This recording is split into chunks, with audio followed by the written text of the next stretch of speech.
It is a beautiful day in Big D for the Colts and the Cowboys. Indianapolis undefeated and in control of the AFC picture at the present time for that coveted #1 seed. Meanwhile, the Cowboys in a dogfight in the NFC East with the Giants. The Eagles currently losing to Tennessee. And hello, friends. Jim Nantz along with Phil Simms. And you've got this undefeated theme again for the Colts. You got the Cowboys up and down. What do you expect today? Well, I look at this game, and we know the Colts are good. How can Dallas beat them? Well, they're 5-4. A lot of people believe they're better than that 5-4 record.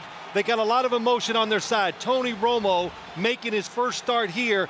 Everybody's excited about that. So emotion-wise, big advantage for the Dallas Cowboys. All right, Phil, the Cowboys will be receiving the kick here, and this game is brought to you in high-definition television. It's been a long time since the Colts played here in Dallas, and it'll be for Peyton Manning his Dallas debut. He's played the Cowboys twice in Indianapolis, but never performing in the past at Texas Stadium. There's Adam Vinatieri, who will be handling the kick. And the Cowboys with Elam and Austin, the returners. Cowboys at 5-4. They have alternated wins and losses the last 7 games. In the words of Bill Parcells, trying to... And the undrafted rookie out of Monmouth. Romo and the Cowboys have not committed a turnover in their last 11 quarters. And again, they've been on the road the last 3 weeks. It's Romo with a little toss to Jones, and that picks up about 4. So from the 39, second down and 6. And another play for Jones, and he breaks tackles to midfield, and a first down. Because what's the strength of this Indianapolis defense? They got defensive ends that can rush you, and they can get off blockers when the quarterback moves to get sacks, hit him, make him fumble, and turn it over. Big issue all season long, this rush defense, this porous rush defense of the Colts. You saw it, giving up over 5 yards per attempt, but not this time. Only 1 yard surrendered to Jones as he runs into Freeney and Morris. You know, we were talking to Tony Dungy, and he was talking about Bill Parcells. He says, we expect him to try to run a game just like he did in Super Bowl against the high-scoring offense of the Buffalo Bills. Control it, milk the clock, run the football, and just give his offense as few possessions they could possibly give him in a game. You saw Tony Dungy already assured of his 8th consecutive winning season. That's the longest streak in the league. Second down and 9 for the Cowboys, just edging across midfield into Indy territory, and again stacked up after only a yard. Julius Jones running into Anthony McFarland, and there is your old boss and coach, Bill Parcells, in his 4th year here in Dallas. Well, we had an interesting talk to him this week, and of course we asked a lot of questions about Tony Romo, and he goes, "You mean my little renegade?" And I go explain that to his coach. He goes, he thinks that every time the ball is snapped, there's a big play to be made, and he's got to learn to live and fight another day. So that's what worries Bill Parcells when he looks at his young quarterback in Tony Romo. I'll bet he had some names for you too back in your early years. 3rd down and 8. And Romo with pressure. Freeney strips it away, and it's scooped up by Indy for the recovery. Cato June. Freeney coming in on the quarterback. You saw it. We just said it, Jim. When you try to move around the pocket against this defense, they are so fast up front. They get off the blocks. Dwight Freeney coming from the outside just dips right under Flozell Adams, and Tony Romo has not had to make a decision that quick so far this year.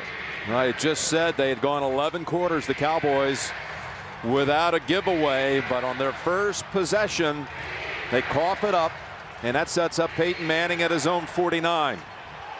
Flozell Adams, I do not know if he even touched Dwight Freeney on that pass rush.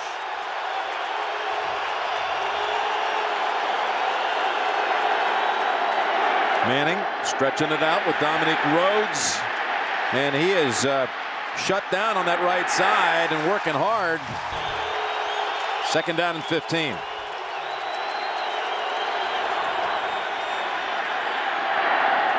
And a completion to Harrison, and the ball comes out at the end, and the Cowboys get it right back. Jay Ratliff on the recovery. Indianapolis runs their favorite play, the one you see more than anything else in this offense. Marvin Harrison goes up the field, comes underneath. The Dallas Cowboys, when you watch film, you know they're going to throw it 5 times a game. You got to attack Marvin Harrison. That's what they do, and they hit him before he can get to the ground. Causes the fumble. It was Brady James who reached in to strip it. Here it is, putting the paw on it, and Ratliff with the recovery. For Marvin Harrison, his first fumble in his last 226 receptions. It's hard to get a good hit on Marvin Harrison. So with 3 receivers, they come right back to Jones. He's twisted down for a 1-yard loss. McFarland with another hit. The former Buck. Well, what we asked Tony Dungy last night, are you concerned about your run defense? It's just been so porous. Everybody talks about it all the time, and he just goes, we're getting better. It's getting better up front. And he doesn't want to stifle what his defensive linemen are, and they all can get after the passer. So there's a little give and take there, and he seems satisfied with it. 2nd and 11, the starting receivers, Owens and Glenn, are out. Hurd and Creighton replace. And Romo throws the slant. That was in the area of Sam Hurd, who started last week at Arizona. Glenn was out for that game. And Hurd came in with 4 catches, 42 yards against the Cardinals in that road win. Yeah, you know, when you watch this Indianapolis defense, Jim, some of the numbers are awful. They're last in run defense. But the one thing that I've noticed, we talked to Nick Harper last night, they are covering wide receivers better than I've seen them in the Tony Dungy era. They put Nick Harper, Jason David one-on-one a lot, and they have shut down some good receivers. 3rd down back, Marion Barber flanking the quarterback out of the gun. 3rd and 11. That's to Creighton, and for very little gain at all. Only 2 yards, wrapped up quickly by Nick Harper. So the Cowboys on their last 6 plays netting -2 yards. They look pretty fast on defense, don't they? When they you sit really up do. here, they are starting to get a little more organized. And again, the thing that's been the difference in my eyes is their defensive backs can now cover, and they can gamble a little more when they need to. And they're without Bob Sanders. He was out with a knee injury, probably back next week. McBriar with a big leg. Wilkins the returner, and fair catch signal at the 10. So McBriar gets the job done, 37 yards. Manning comes right back out for the 2nd time. Each team turning it over once early. Rhodes remains the running back. We have not seen Joseph Adai now in the 2nd series of the game for Indy. Manning from the end zone, pulled down by Rhodes, and he's near a first. Came on a toss by Peyton Manning. His first pick was one of Manning. How about that? And the Cowboys going for the first. Rhodes got the yard they needed for the first. Peyton Manning sees DeMarcus Ware. He's like a defensive lineman playing linebacker. If he's coming, he wants to change protection. He's coming. He's coming right in on Manning and wallops Manning. Ball out, and Glenn recovers. Well, you said Peyton saw it all along, but there was no adjustment. No one put a hand on DeMarcus Ware. No, and I know that's what he was doing. He sees the big guy coming. He doesn't want a running back or somebody small or a tight end blocking DeMarcus Ware. He is the one person, when you look at the 3 defensive linemen, and he's a linebacker, you got to account for him every play. Boy, it's rare that you see anyone get that clean a hit on Peyton Manning. You think of the Washington game this year, especially in that first half. They got a few shots on Manning. He's only missed 1 play in his career due to injury. Now the throw to Utech, and Williams with the wallop, and the ball squirts out, but they rule him down at the 24. And Utech is hurt. He is. When you put deep Roy Williams and let him react to the football when it's thrown. If receivers do not see him coming, he is going to get some terrific shots, and what that was. He is one of the bigger safeties in the NFL. So while they attend to Ben Utek, we'll take a timeout here at Texas Stadium. Utek was able to walk off the field without any assistance. Colts come out of the break at 3rd and 5.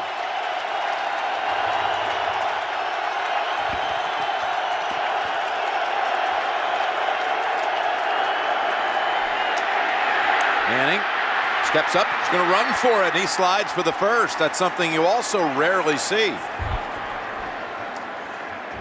It is, Jim, because he's so quick with the football, he doesn't have to run, but Peyton Manning scanning the field, sees the crosser, he knows it's man coverage, and when you're a quarterback and the defense is playing man-to-man and are running with the receivers, if you get past the defensive lineman, easy to pick up first downs. Ben Utek is right back into the lineup, missed one play. Manning matching his longest rush of the season to pick up the first. It's Rhodes, and that right side, it's just not there for him. That's the second time they've shut it down for negative yardage, loss of 2. Newman and Spears locking it down. Well, listening to how the Dallas Cowboys want to play Peyton Manning in this offense, I think they want to stay conservative as long as they can. In other words, they're going to stay back and make them march the football until the Colts show them that their defense will not work. 2nd down and 12. Now the slant, Wayne has it with Henry defending. Keith Davis coming in on the hit. That goes for 13 and a first. Say it, Jim, and here comes Peyton Manning. 2 blitzers, they're free, and there's a quick route to Reggie Wayne on the backside. I don't know if he changed what he was doing.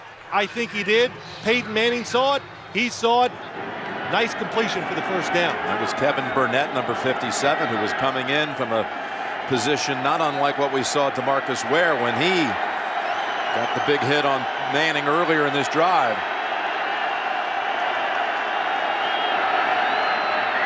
First and 10, and Utek with a flag.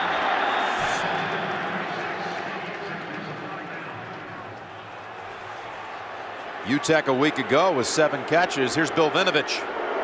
Illegal contact. Defense number 41. 5-yard penalty. Automatic.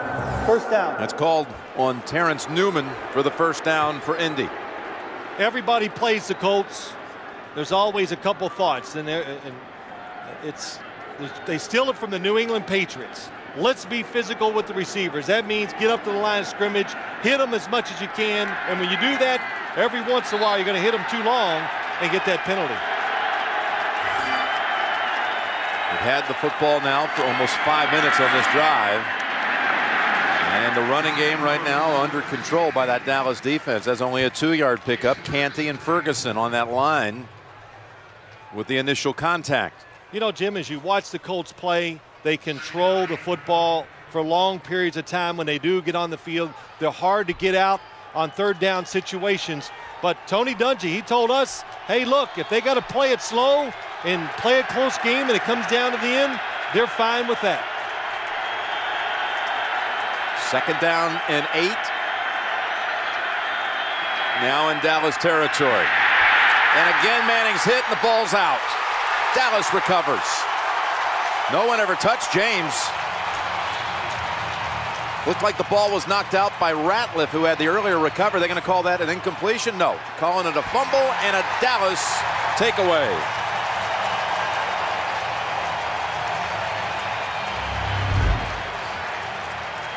Ratliff, number 90, on the inside, taking advantage of the center. Jeff Saturday, tough for a center just to block somebody right in front of him, one-on-one.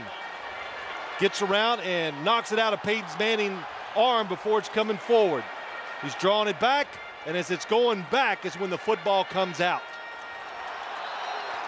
So now Dallas gets it right back at the 43.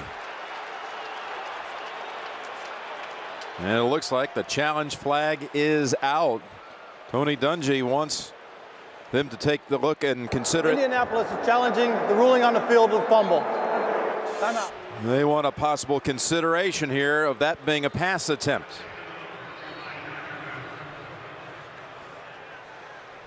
We'd like to welcome everyone here to Texas Stadium in Dallas. Early action. We've already had 3 turnovers, 1 by the Cowboys, 2 by the Colts, although this one is being reviewed. We'll be right back. No score first quarter.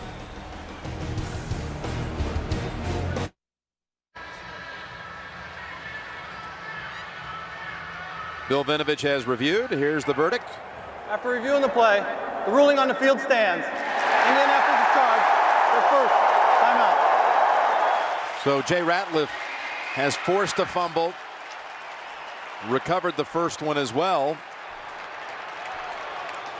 And another giveaway here in this opening quarter. Jim, watch the helmet as it hits Peyton Manning's elbow. That's what knocks it out. Peyton Manning's arm goes forward. It's called the old empty hand. When the hand is empty, when it goes forward, of course, it's a fumble. Tony Romo and the Cowboys take over at the 43. Julius Jones grabbed by the ankles by Morris. A gain of 3. Jim Nantz and Phil Simms here for the Colts and Cowboys. Some of you just joining us, and this is what happened early. Cowboys got the opening kick but fumbled. Right back, Harrison coughed it up on a reception. And then Ratliff, who had that other recovery, forced this one with Brady James falling on it.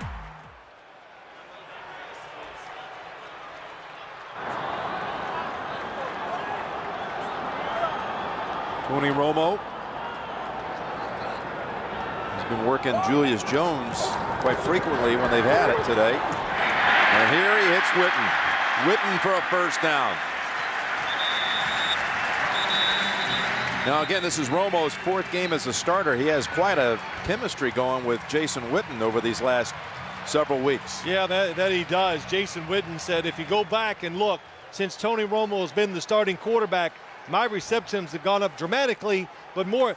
I said, well, why is that? And he goes, when he moves around, that seems to where I get a lot of my extra catches. That time, though, Tony Romo, in rhythm, sees the receiver and lets it go. When you play against Indianapolis, sometimes it's one person, throw it away.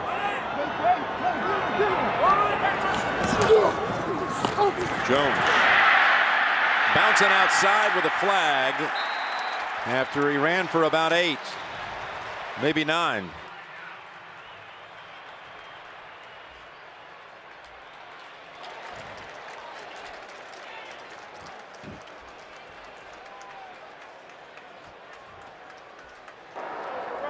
Holding. Defense number 79. 5-yard penalty from the end of the run. Automatic. First down. Called on Raheem Brock, who was going up against the fullback Oliver Hoyt. And the Colts initially thought that was going to be against Dallas. Dallas coming into the week as the, well, sharing the honors, if that's what you call it, the dubious distinction of being the most penalized team in the league. And that is by far the biggest reason why they're 5-4 instead of 7-2, 6-3. All their numbers on the offensive side, defensive side, you'd go, they're good. So this one, though, against Indy, and it's a first down at the 31. No, but I'm just saying, Jim, the penalties have hurt both sides of the ball for the Dallas Cowboys. Romo going long, and he's picked up by Harper. Diving interception, they rule him down. That was intended for Terry Glenn. Cannot make your mind up that you're going to throw a football. Indianapolis being aggressive, they double move the corner, and Terry Glenn is never open against Nick Harper.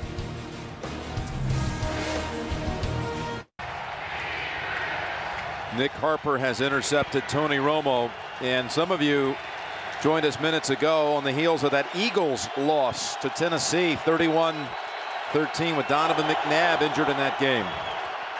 Joseph Adai, the rookie running back, with his first action, and it goes for only a yard. That interception by Harper ends the longest interception or streak without an interception by a Dallas quarterback since Troy Aikman back in 1999. He had Romo His first in 99 passes.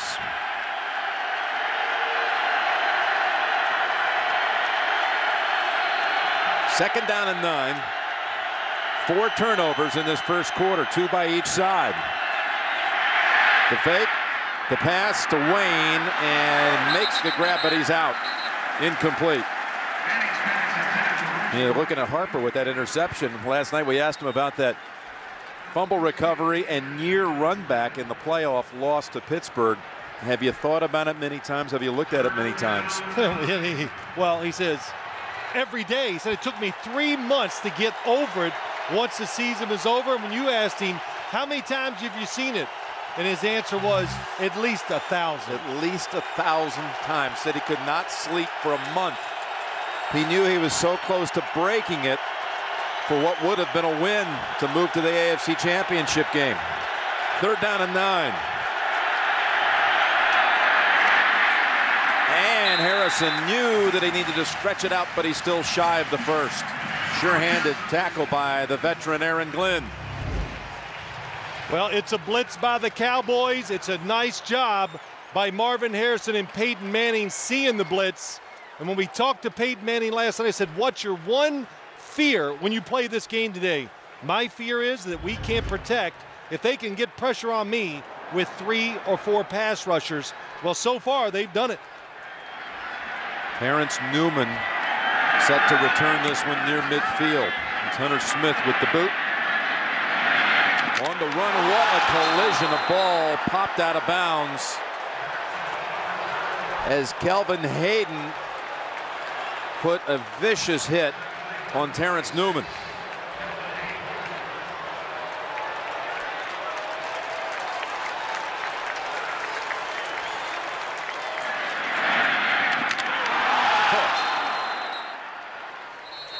But he's up, and the Cowboys are in plus territory at the Indianapolis 47. Colts Cowboys have a ring to it as we count down the days to Super Bowl 41. That's right, Super Bowl 5. Remember the tip? Actually touched Mel Renfro's fingertips. Mackey took it in. Craig Morton to Dwayne Thomas, but it came down to Lassie. Jim O'Brien, 32-yard field goal. And the Colts won it 16-13, even though Baltimore turned it over 7 times. They won it on the kick by O'Brien. And Tom Landry, remembered here, man who has called more Super Bowls than anyone in history. Our dear friend Pat Summerall, including Super Bowl I with Ray Scott, Frank Gifford, and Jack Whitaker, the broadcast team for CBS the first year out. Super Bowl I. There's Julius Jones, the Cowboys starting from the 49.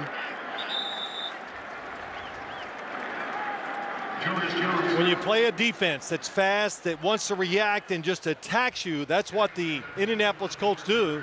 If you're the Cowboys, what you'd like to do to slow them down. Everybody tries it. You throw screens and you run draw plays to slow their defensive line down. You surprised by all the mistakes we've had here in this first quarter as it draws to a close? Well, yes, anytime you see this many mistakes, but as you watch the field, Jim, you can see there's added emotion, and both teams are fresh and fast.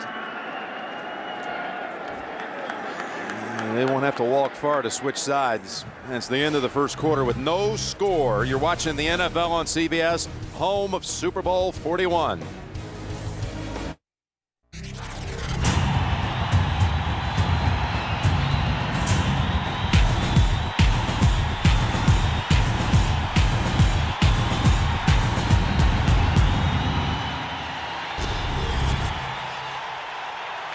Second quarter about to get underway. Jim Nance and Bill Sims. Undefeated Indianapolis taking on the 5-4 Cowboys, who have it at the Colts 47. And Romo finds Jones for the second time.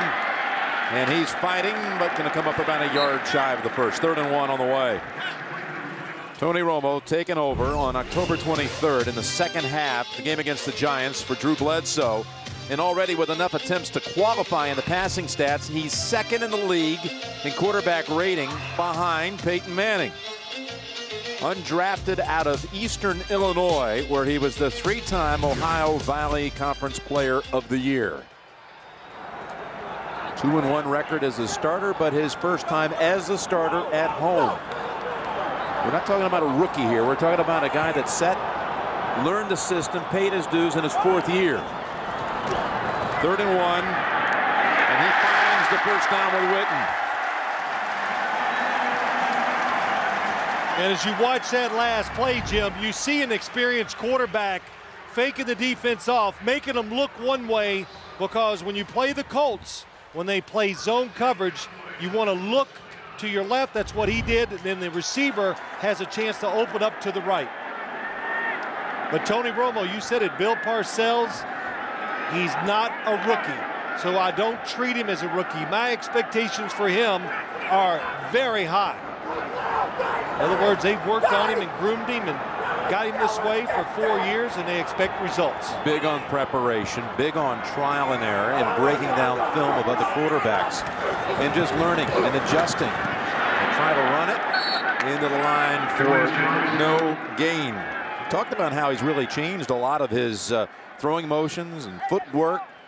And there you see, he's also quite an accomplished golfer. He attempted to qualify for the Byron Nelson tournament here, shot 69 back in 2004, just missed out, and came close in some local qualifying, not sectional qualifying. That's the first stage of it for the U.S. Open, shooting 36-hole scores right around even par. Well, all I can say is don't let him walk up to the first tee on you and say, hey, I'm a 5 handicap. He is a scratch golfer, and he's done it in big tournaments. That's impressive. 2nd down and 10.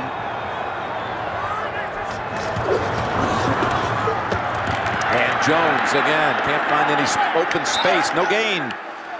Cowboys with 3rd and 10 at the 29.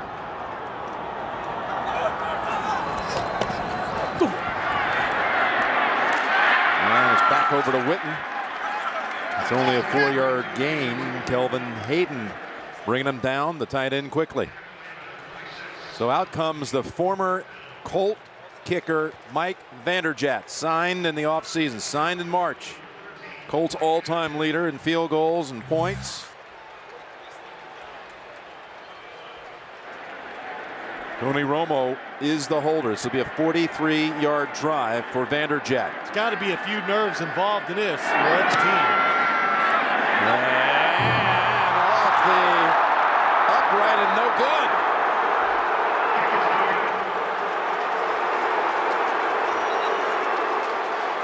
And one of the Colts looked like Darrell Reed just catching up with an old teammate.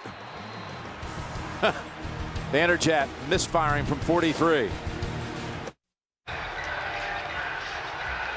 We're back with no score. The Cowboys 4 possessions, all 4 drives, advanced to Indianapolis territory. You saw Vanderjagt stewing over that miss from 43. But the Colts have it now from the 33. Little mix-up with the die, the rookie running back, and Manning flings it way down the field for a hookup with Harrison and a flag. Went for 15 yards, but a penalty.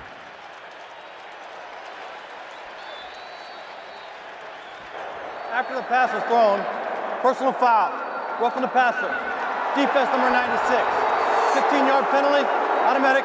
First down. This will end up giving the Colts a net of 30 yards with the 15-yard completion and the penalty. Peyton Manning steps up in the pocket. That's tough. That was a little bump, there's no question. It was after Peyton Manning had thrown the football. Plenty of time for the defender to see that he can't take the hit, but it was, I think it's a bad call. That's simple.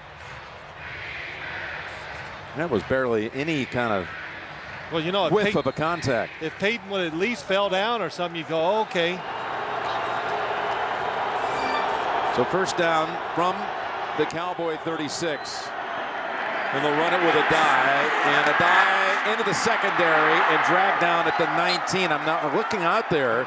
Remember Terrence Newman took that hit on the punt return. He's not out there right now. This is Aaron Glenn at the bottom of the screen, and he's being blocked by Marvin Harrison and sealed off on this run. Well, Joseph Adai, what he gives this offense from the running back position, he gives them speed, the ability of a running back to take it and make big plays. Saw Newman looking on from the sideline. Adai, a Texas kid by way of Houston. And he's got some friends up this way to come watch him play. A whole group of friends and family from the Sharpstown area down in Houston.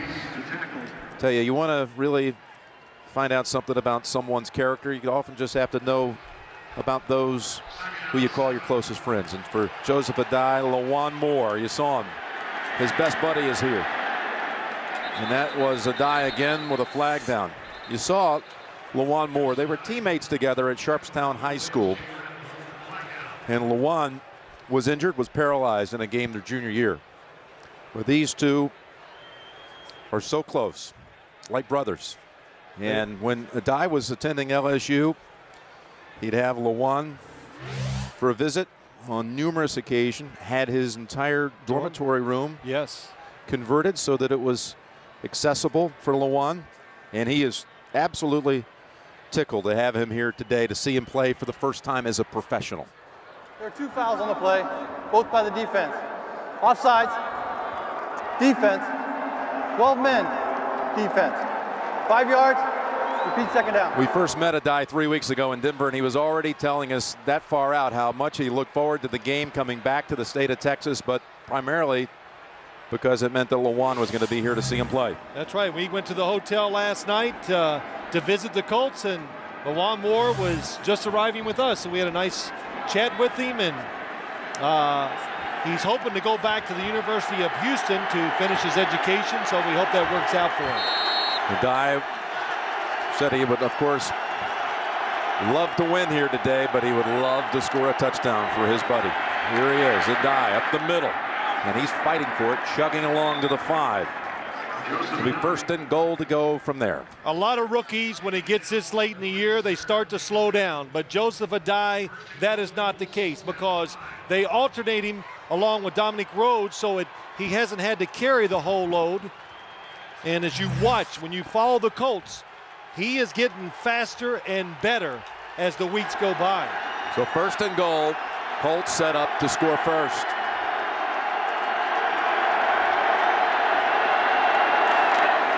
It's Adai driving and into the pile at the 1.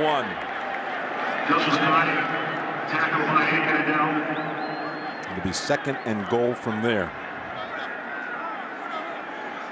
Second and goal at the 1.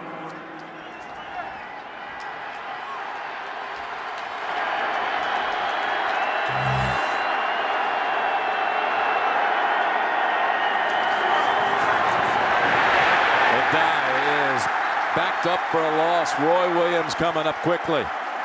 I know Peyton Manning's probably going to himself. He's upset. Probably should have thrown it because the Dallas Cowboys are very tough when it gets inside the 5-yard line. Bill Parcells will do everything, sell out to stop the run and make you try to score by throwing the football. You may have seen the numbers, crazy numbers on third down. Best third down quarterback in the league by a mile. 14 touchdown passes and no picks.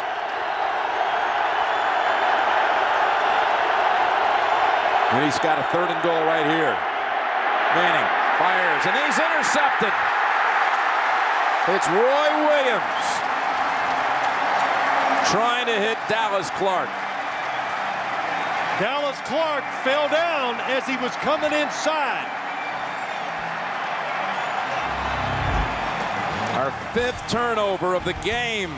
Dallas with the interception at the goal line.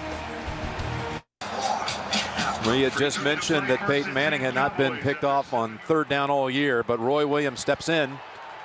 He made contact with Dallas Clark, but it appeared to be contact before the pass was released. Perfectly legal. Marion Barmer is in the backfield. And a procedure penalty called first. Phil? Offense number 82. After this is the goal, still first down. Jim, we talked about it. You want to be physical against the wide receivers. Dallas Clark comes up to Roy Williams. He pushes him inside the 5-yard lines. He makes contact. He's going down before Peyton Manning lets the football go. And Peyton Manning knows there's a push-off, but it was legal. Or a chuck. How about Roy Williams? Again, we said it earlier, his first career interception was of a Peyton Manning pass, and he also picked him off, he told us one time, in a Pro Bowl game.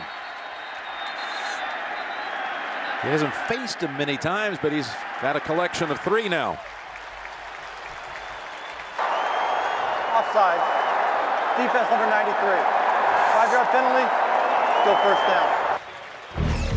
Here's the one we were talking about in regular season play. It's the last time these two tangled back in November of '02. Yep, Roy Williams, rookie year. So not many people can say they've had success against Peyton Manning. Roy Williams, one of the few. Roy Williams, as you said, a rookie in '02, but one of only 3 Cowboys dressed today who was a Cowboy before Parcells came on board in '03. Romo's going to take off and duck under at the 15. Flozell Adams and Gerard, the other 2 that were Cowboys pre-Parcells that are on the field today. So it's been a whole turnover. It's interesting, as you see T.O. in the frame here, he has not been thrown to in this game. Well, when you play the Colts, a lot of times, Jim, it's hard to throw the football outside because they put a corner and they put another defender against both wide receivers.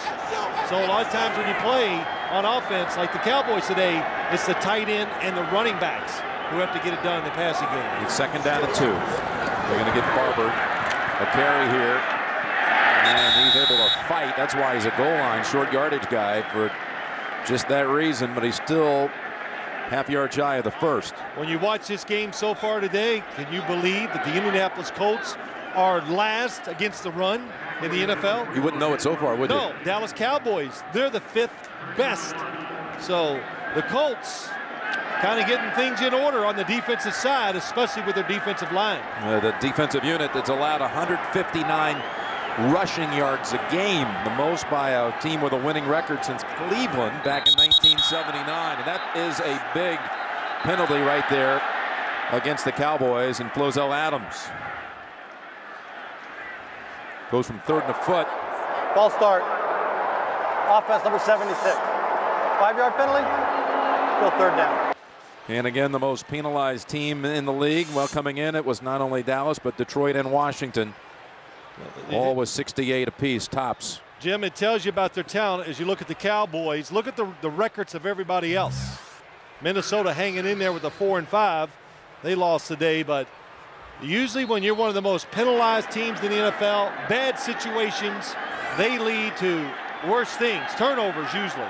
And already with 5 flags against them so far in a quarter and a half. 3rd down, and they still get the first. It's Owens with the grab in traffic. Goes for 10 yards. Nothing coming easy for the Dallas Cowboy offense. Terrell Owens on the outside. What he has going for him, that he is a big receiver. You heard it last night. There he is against Nick Harper. Nick Harper trying to take it out, and I tell you, it's almost a good job. But Nick Harper says T.O. loves to push off, and why not? When you're bigger than the guy that's covering you, pushing. He just moved into 16th all-time in receiving yardage. 4th all-time in touchdown catches. And on 1st down, they're going right back to T.O. across the 40. And again, it was Harper defending. This one goes for 21. Inside throwing routes. That's what the Colts will give you when it's man coverage on the outside, because they're going to stay to the outside the receiver no matter where that receiver lines up. Tony Romo looked to his left. He turns and throws it right on rhythm to Terrell Owens to the right, and that's a nice throw and catch. And that's the longest play for either team.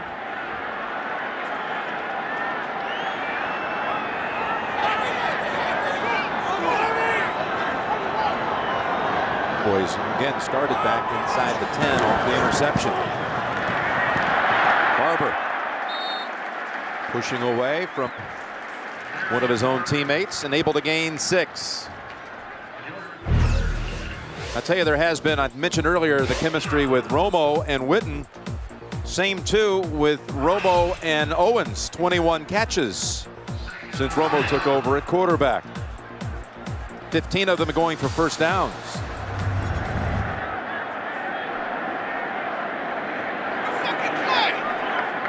And there've been other ones that, well, his numbers could have been significantly increased, but he had some drops in that stretch too, most notably the one against Washington, a deep ball. Second down and 4, and Barber with contact right away by Buff.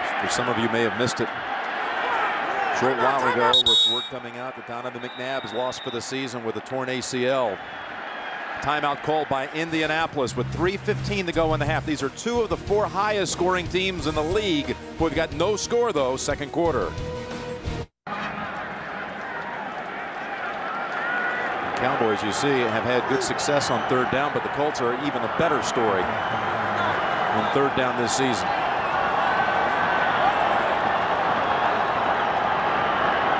This is a 3rd and 5 for Dallas.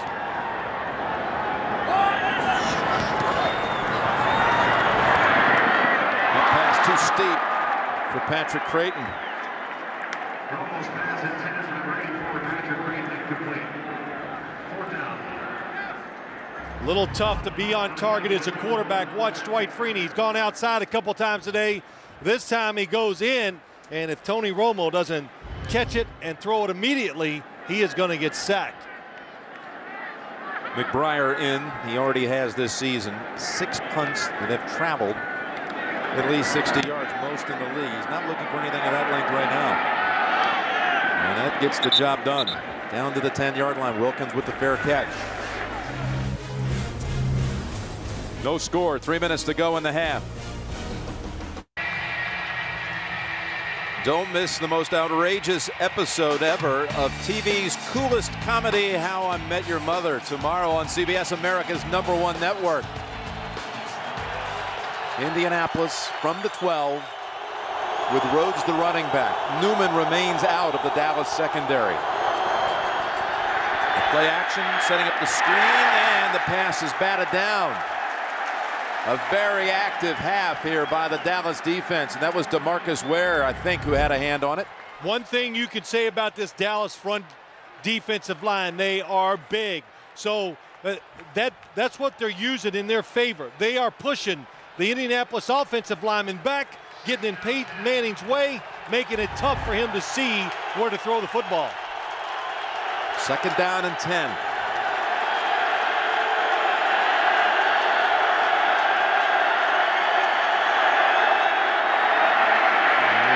Rhodes trying the left side for the first time today, and it gets 9 yards. Dominic Rhodes on the carry.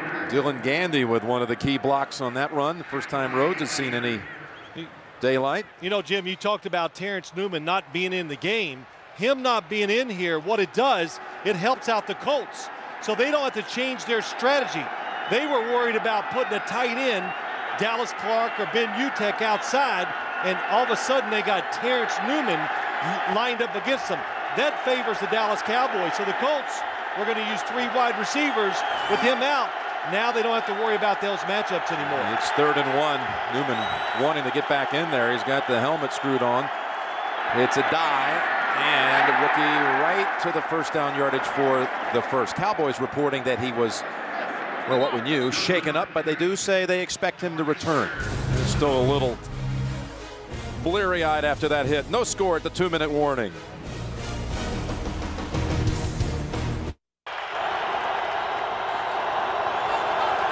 First down for the Colts. 2 minutes to go in the half. And Manning throws it at the feet of Terrence Newman. That's right. He returns just after we mentioned he had been absent since that punt return. Now I can understand the Jets and the Bears were scoreless at halftime today, but I didn't expect the Colts and the Cowboys. Well, yeah, I didn't expect it to be low scoring either like this, Jim, but what it tells you, anytime you don't see scoring in the NFL, you know who's winning the battle? The big guys. That means the defensive linemen are dominating the offensive linemen. None of the small guys can get it done, and that includes Peyton Manning. Tarek Glenn leaving early. Offense number 78. 5-yard penalty, still second down. Cowboys 3rd in the league in scoring. There you see it. Ahead of Indianapolis by a fraction.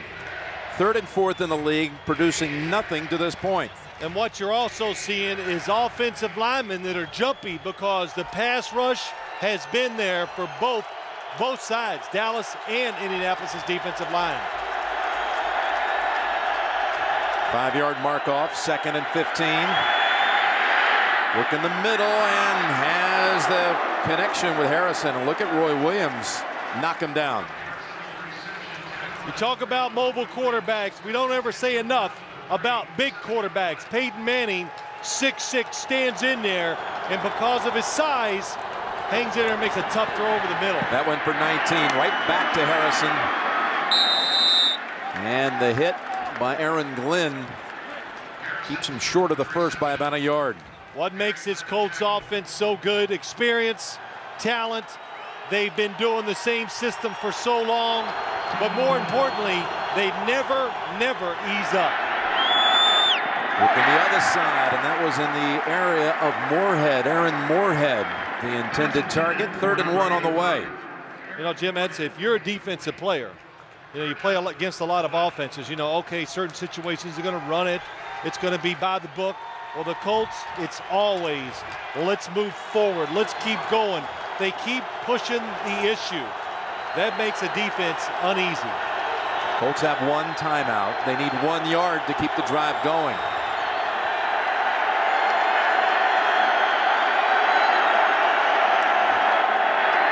The die shakes off Newman and picks up the first.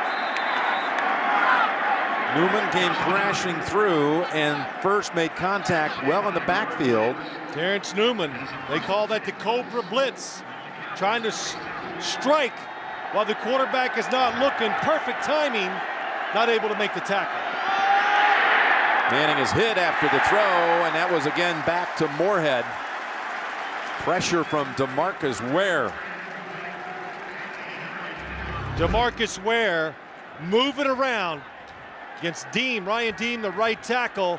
He usually is on the offensive left, but the Cowboys said they were going to move him on to each side to see who he can take advantage of. You say it, Manning knocked down 4 times, sacked on 2 other occasions. Newman threatening to blitz, and now the Colt line moves. That's the 2nd time that Glenn's going to be penalized on this series.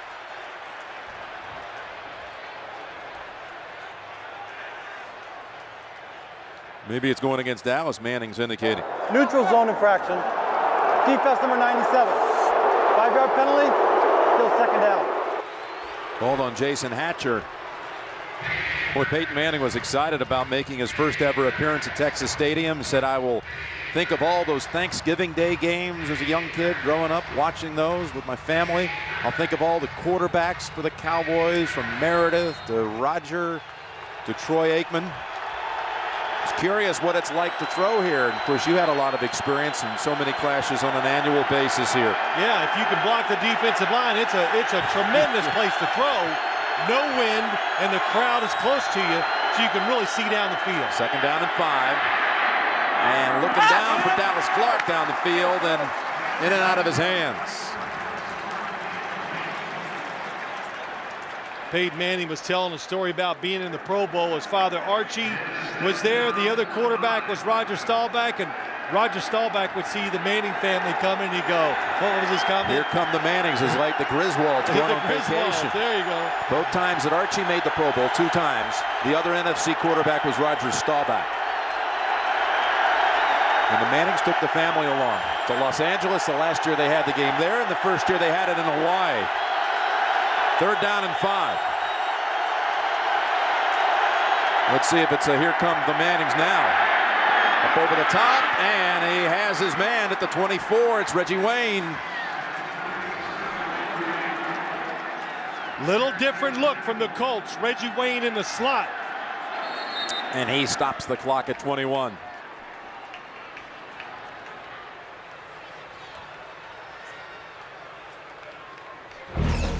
Again, coming up, the Sprint halftime report. JB, Dan, Shannon, and Boomer, all the latest scores and highlights coming up on the Sprint halftime report.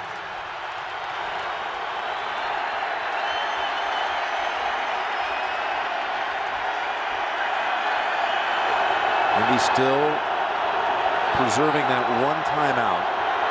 Still holding on to it. 21 seconds.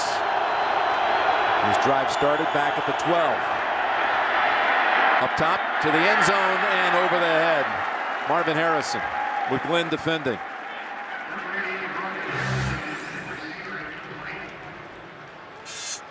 Even when you try to play safe, we saw it when we did the Indianapolis game against the Denver Broncos. The Broncos trying to keep everything in front of them, but the Colts, they'll throw short, and they're always looking for a way to go over the top. That time they had the right chance, but Aaron Glenn was all over Marvin Harrison. 3rd and 10 with 16 seconds left in the half. Pump fake, now going long, man open, and it's Wayne untouched for the touchdown.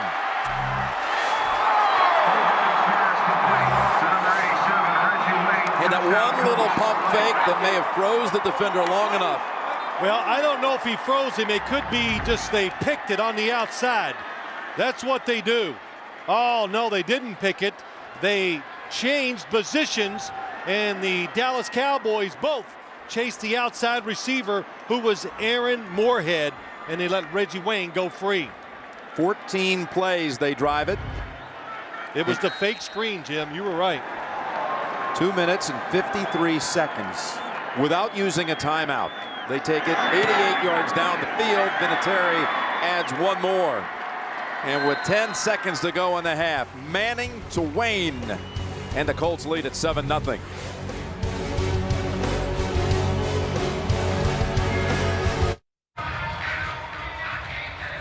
Jim Nance and Phil Simms, here's how far the Colts stretched it.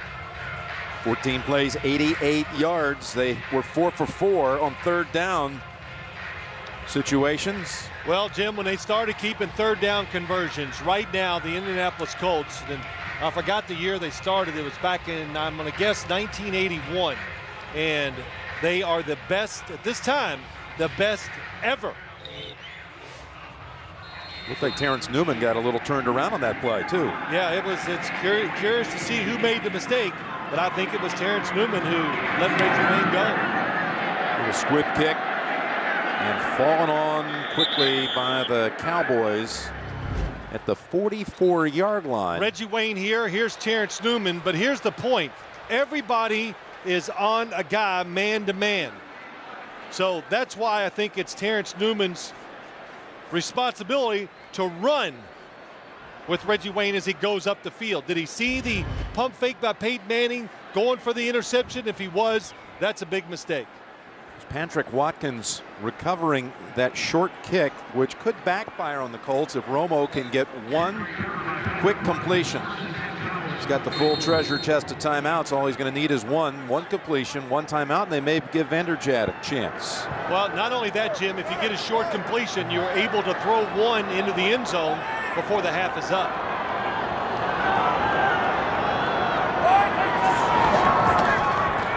Freeney coming after him. Romo taking off, throwing on the run. And the catch made by Owens.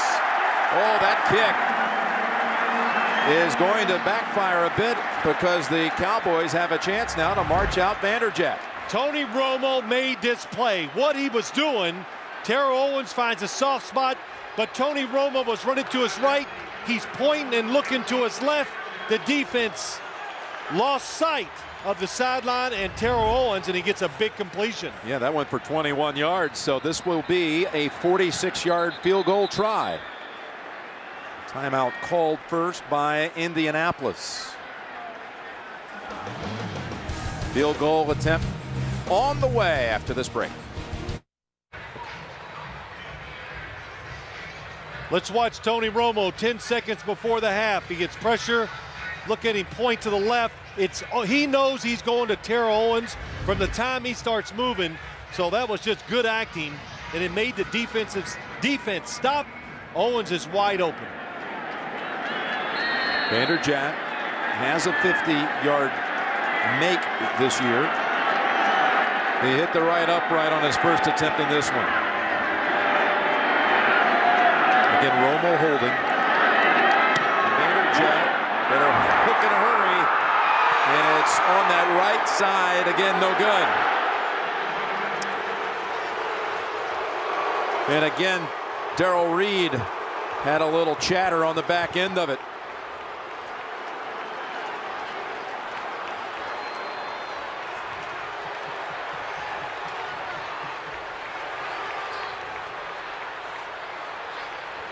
Vanderjagt missing 2 in this half. They had 5 drives, the Cowboys, in Colts territory, but walk away with no points in that first half. Only the 4th halftime lead of the season for Indianapolis. You're watching the NFL on CBS. Sprint halftime reports coming up after this message and a word from your local station here on the home of Super Bowl 41.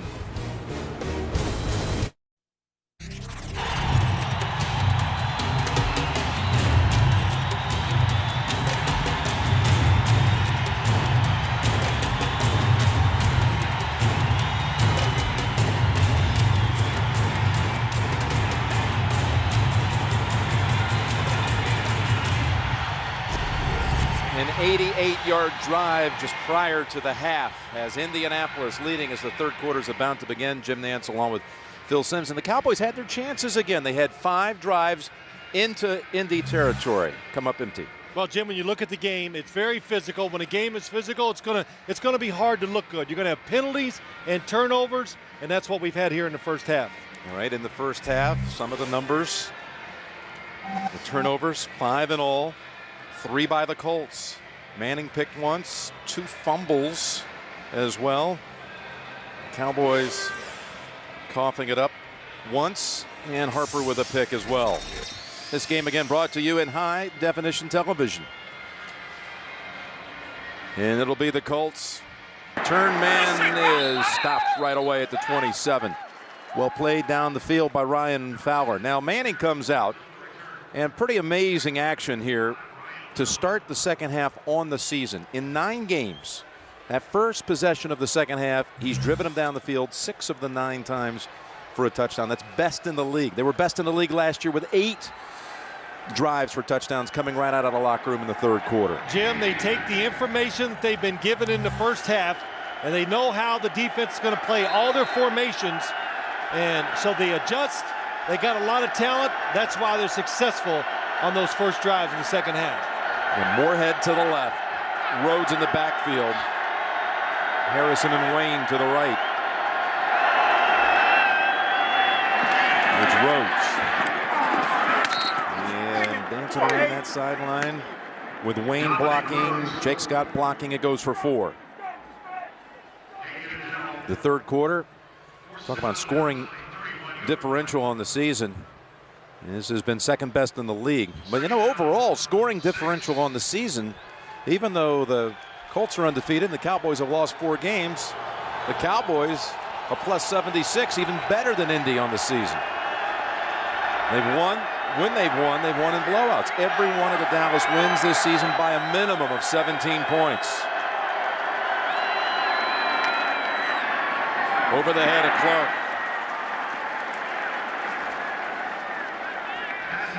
3rd and 6 on the way. You're actually seeing some different stuff from the Indianapolis Colts today. They're moving their receivers around. They put Reggie Wayne in the slot much more. That gives him more room. He can go inside, outside, much tougher to cover a really good receiver when they're inside. Quickly back to the line.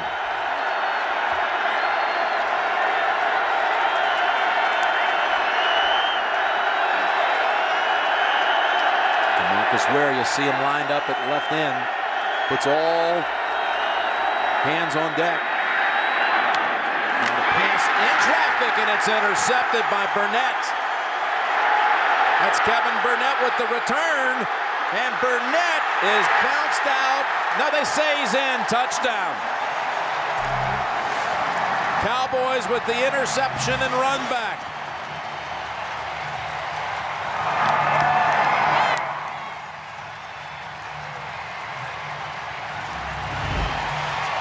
There's pressure on Peyton Manning, so you got to get rid of it quickly.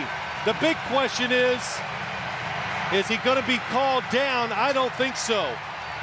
Well, if there's any kind of contact out there with Marvin Harrison, who was the intended receiver, and this is something that could be challenged. Dungy lost a challenge in that first half.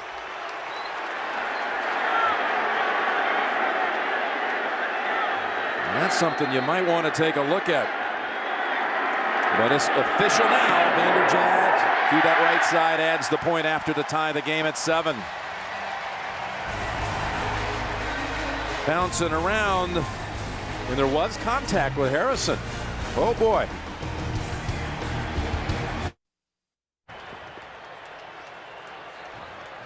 Peyton Manning chagrined, threw the ball over to Marvin Harrison, bounced around into the arms of Burnett. There was contact. We'll be examining that again. Would he have been down? Should it have been challenged? The game is now tied at 7.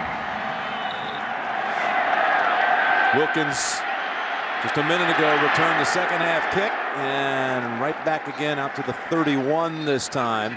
And Burnett makes the tackle after having the run back. Burnett catches the football. Possession. He does touch Marvin Harrison. That would make him down. Of course, we got it took a couple replays before I could see it.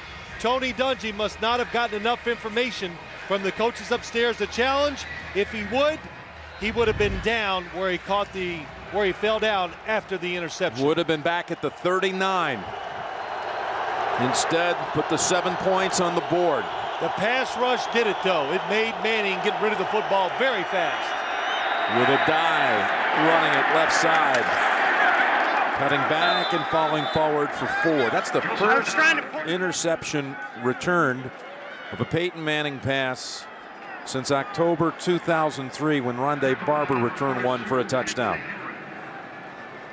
Well, very seldom do the Colts, when they throw the football, take any chances short and outside. When he gets intercepted, usually Peyton Manning, it's trying to make a big play, throwing it deep down the middle. It was roughly 1,500 attempts ago.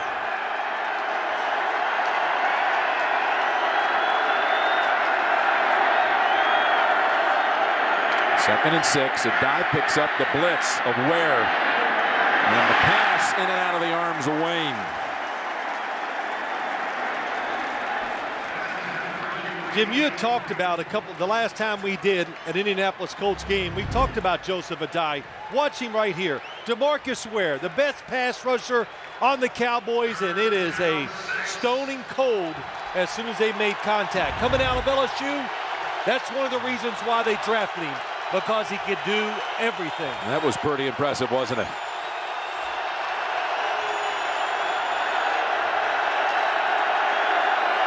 Coach said, Coach Dungy told us, with any situation, he's always at ease, never frazzled.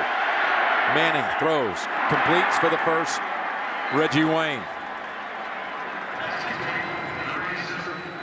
Manning now 3 of his last 11 with that completion. Good protection. It allowed Peyton Manning that extra look down the field. And the longer a quarterback gets, the farther a defense separates. So the throwing lanes get easier to see, good decisions, and an accurate throw. That 12-yarder puts Wayne over 5,000 on his career. And it's a die for 3. Al Singleton, the tackle. Joseph Adai telling us one thing about this time of year: if you win a game starting in November, you get a little added bonus, not in the check, yeah, but in the rest category. You get 2 days off instead of 1 if you win. And that's big stuff. Getting 2 days off, you're getting tired. Tony Dungy, starting November, you get Monday and Tuesday completely off. It's good to get away from the game sometimes. 2nd and 7, right at the midfield mark.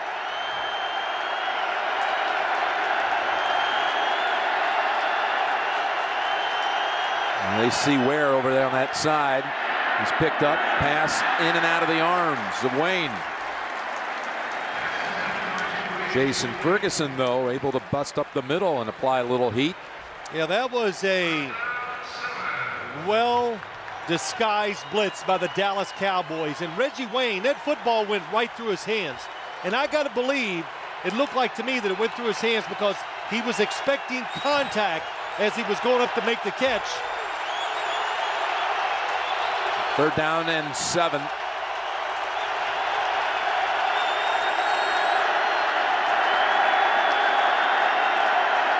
Newman was threatening to blitz. A little audible by Peyton. And that pass influenced again by the pocket pressure applied. Jason Hatcher busting up the pocket. Well, they talk so much about it. Can they get pressure on Peyton Manning? He fakes to one side. He's looking to go deep down the field. Tight end, and Hatcher. Bill Parcells said he was kind of anxious to see how he would come through today, replacing Greg Ellis in some of those passing situations. So far, it's been a great day for him. It's Patrick Creighton, the return man, back at the 10. And Hunter Smith. Creighton will let this one go and unable to chase it down. And it was Hayden trying to run there in time. It'll come out as a touchback to the 20. Net of 30 yards on the punt. Romo and the Cowboys' first possession of the second half. With a three-receiver formation. Creighton the additional wide out.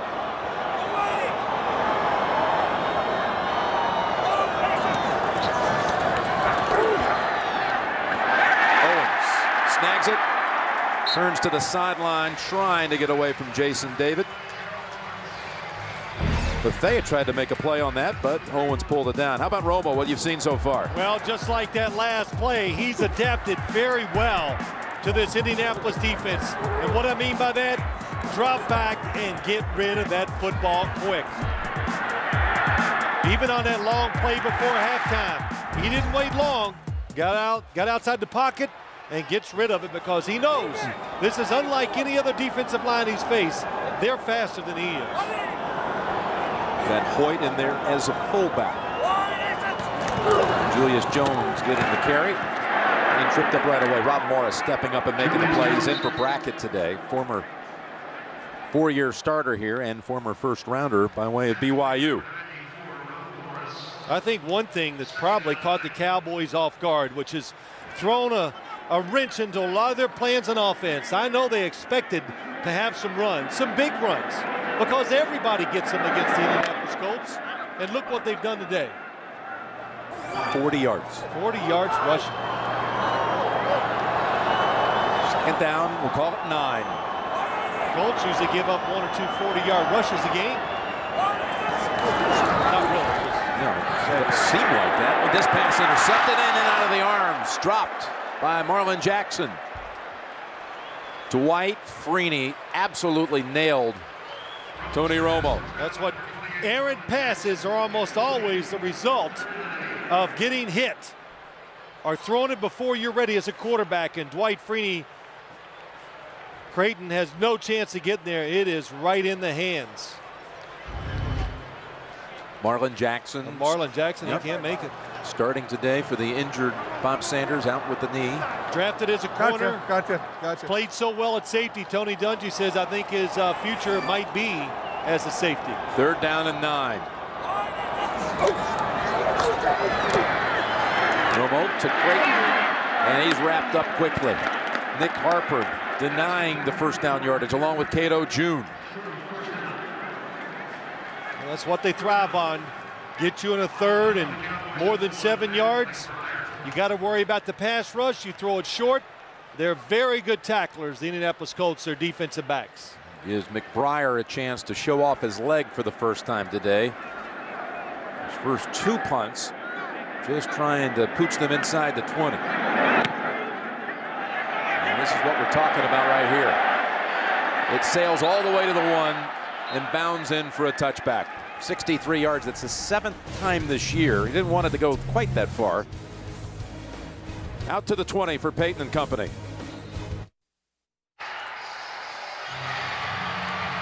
We are back at Texas Stadium. Jim Nance, Phil Simms, Lance Barrow producing, Mike Arnold directing, the whole crew on hand. Tied 7-7. Manning rolling out and just getting rid of it. There's Bobby Carpenter, the rookie first rounder, who was racing after Peyton. And you know all about Bobby Carpenter. You played with his father. Yeah, played with his father, Rob. He was a running back, and Carpenter, first round draft pick from Ohio State, hasn't seen a lot of action, but They like him in there in pass situations. Pretty good at putting pressure on the quarterback from the outside. His father, the former running back, not only with the Giants, but with the Oilers as well. 2nd down and 10. And it's Rhodes tiptoeing past the first traffic and getting out within a yard of the first, but a flag down. Dylan Gandy with a key block. Could be a face mask call. There's no doubt about that. Personal foul, face mask. Defense number 56. 15-yard penalty, automatic, first down. Brady James infraction will put the football out near midfield. Yeah, good. You said it, Jim. Good blocking up front. James gets a hold of the face mask, doesn't let go, turns the head. That is 15 yards at its finest. And you're one that doesn't think it always should be 15. Well, the face mask, they do have differences. The one I'm saying is roughing the quarterback. They need to go 5 and 15 when it comes to roughing the quarterback. 2nd personal foul on Dallas today. Play action, Manning up top. And that's Wayne getting free in the secondary for 17. See, a little different for the Indianapolis Colts. From the inside, they got Reggie Wayne. Usually that's like Dallas Clark or Ben Utek, a tight end. The Colts, with Brandon Stokely being out, they're lacking a little speed, trying to get vertical inside, so putting Reggie Wayne inside is taking care of that. Cowboys, of course, had that big 15-yard face mask call at the end of the Washington game. That bizarre finish. It went to the Skins on the last-second field goal. Manning down the sideline, and that was in the area of Marvin Harrison, but Reggie Wayne also floating around. Will give Henry the coverage. Well, he was trying to throw it behind Marvin Harrison, but Marvin Harrison thought that he had Anthony Henry beat, so he was going deep all the way. Here the Colts find themselves in another tight one. A little different story than a year ago, isn't it?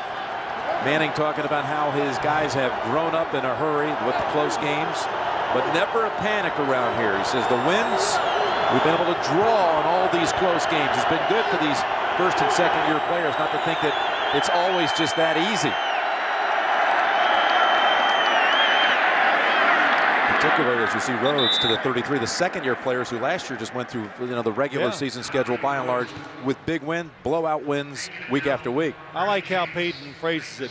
This is the real NFL, where every week it's tight and it's close.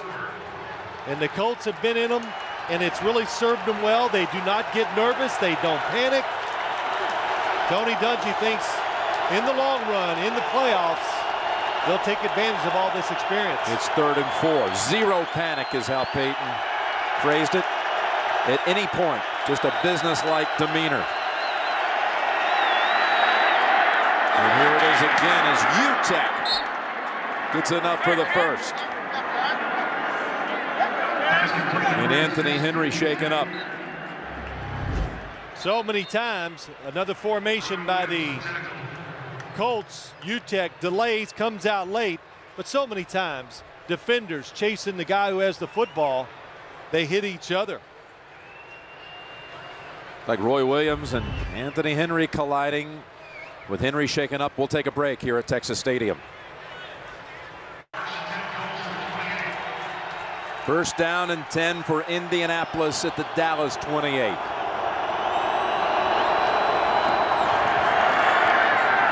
Play action, the pass to Rhodes. The man he faked it to, and Rhodes picks up another 1st down near the 15.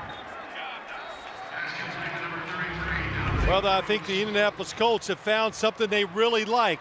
Deep drop by Peyton Manning, everybody running down the field. You get the defenders, give enough space, you dump it off to Dominique Rhodes, and he can pick up the 1st down.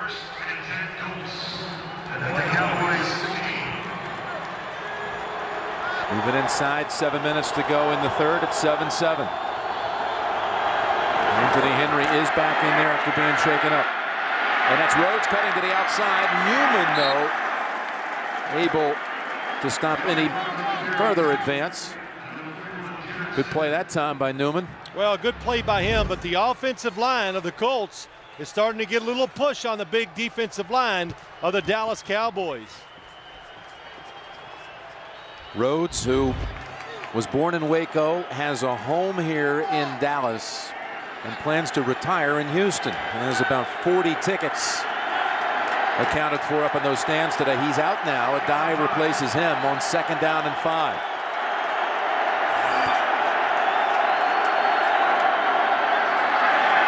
Hand off to a dive.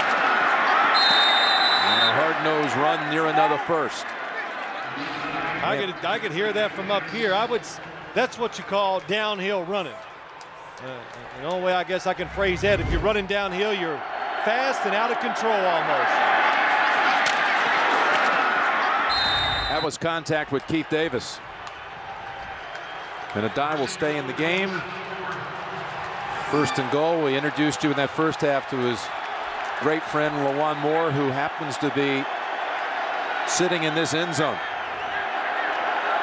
right behind the goalposts.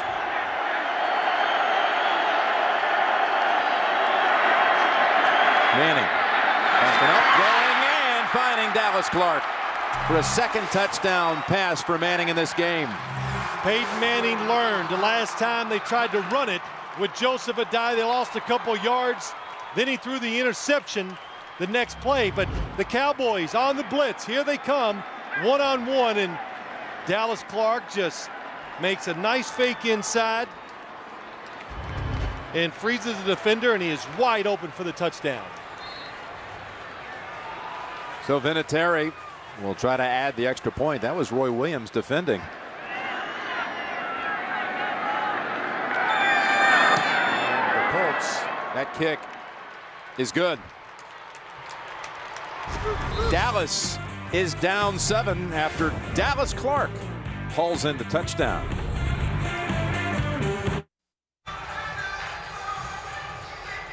Well, Dallas Clark was the target, remember, in the first quarter. Manning got picked off by Roy Williams. They go back to that combo again, and this time Manning able to connect with Clark for the score. Jim, same look, little more experience because they got some knowledge. The Colts do, and they take advantage of it. Miles Austin on the return. And he dives across the 30.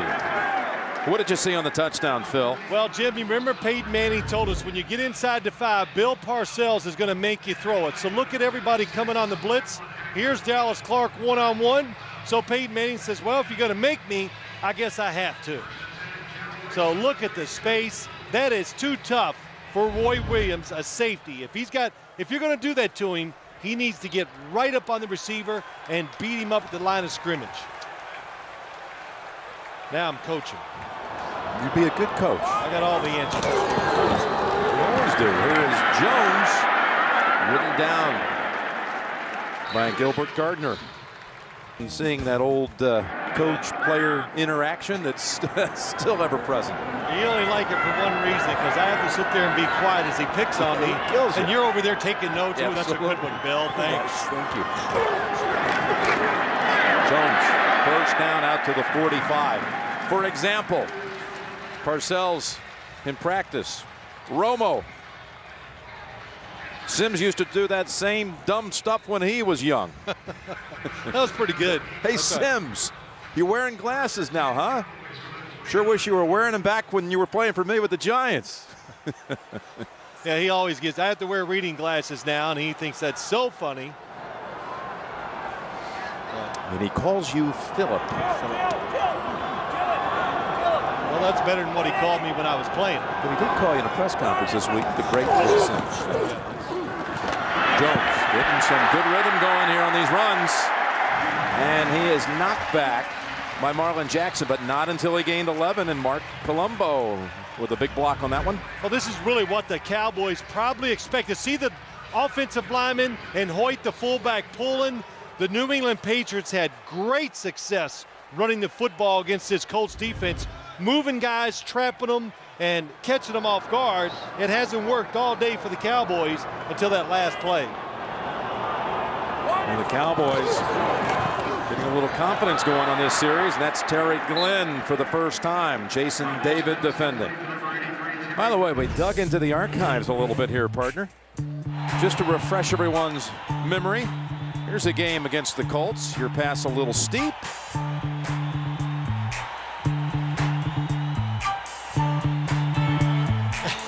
You're going to come back in here. Yeah, but he got me, sit down, shut up. I'm not proud of that, but that's the way he coaches, Bill Parcells. He allows players to voice their opinions sometimes. As we saw him there, that was a little makeup attempt. A short while later, then Jones is about 3 yards shy of the first. Rob Morris with a sure-handed tackle. But Jim, when you talk about Coach Parcells, there's so many things that come up. The T.O., Terrell Owens being here, how's he handling him? Everybody expects the blow up, but the one thing he does, just like a father would if he had a bunch of children, you got to treat them all different. You got to judge their personalities and find a way to work with them to get the best out of them. And that's what has made him such a successful coach with 3 different teams, is that he knows how to manipulate his players. Third down and short. They've got it first. Terry Glenn, he is a master psychologist, talking about Parcells. Really a genius in knowing how to read people. In this career, his 4th season with the Cowboys, 2nd most wins for active coaches, only behind Schottenheimer. 3 Super Bowl appearances, including 2 wins with the Giants. Also took New England to a Super Bowl. It's a Hall of Fame career without any question. And the Cowboys got an excellent drive going here, mixing it up with run and pass. Jones, Cowboys, with what has to be, to this point, their best looking series of the day. Oh, absolutely. It is, Jim. They're, like I said, mixing it up. That's what you want to do against a team that's fast, aggressive. And a lot of times you go, well, why did they do this earlier? Well, it is true. It becomes much easier to move the football as the game goes on, as the defense tires out a little. And that rush defense starting to bend a little bit. Pretty stout first half performance. But Jones starting to expose a little bit now. Gets the corner and steps out near another first. Colombo helps seal the side. Yeah, he did. Mark Colombo, 75, the right tackle, turns back and makes a nice block on Rob Morse. Well, I tell you, Jones may have stepped out just shy of the first. I mean, he was walking right toward the marker, running right toward the marker. Well, they marked him short. Yeah, they did. And a half yard shy, and we're in the closing seconds of the 3rd quarter. This is when they bring in Barber, short yardage. 3rd down back as well. And let's see what the Cowboys can do. They go with Barber, and he is hit quickly, but squeezes through there. Let's see where they place it.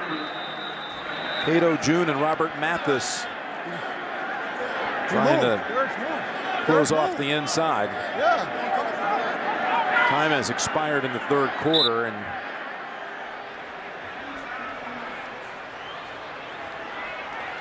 Bethea a little shaken up. We'll be measuring, and we'll be starting the 4th quarter when we come back. You're watching the NFL on CBS. The 4th quarter is going to begin with a big 4th down play on the way by Dallas. They are inches shy of the first at the Indianapolis 19. Jim Nantz and Phil Simms with the Colts leading it. In situations like this, what is happening in this league, a lot of teams do something that's a little deceptive. Either go outside, fake it inside, pitch it to the running back going wide.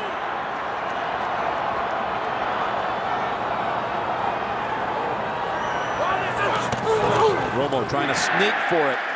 And Hoyt, the fullback, falls on his quarterback, and they're going to give him the spot they needed for the first. And the deception that time was that you watch Tony Romo before the snap, pointing out all this stuff. Yeah, you block him, you do this. They send somebody in motion, then they quick snap it, and he was able to fall forward.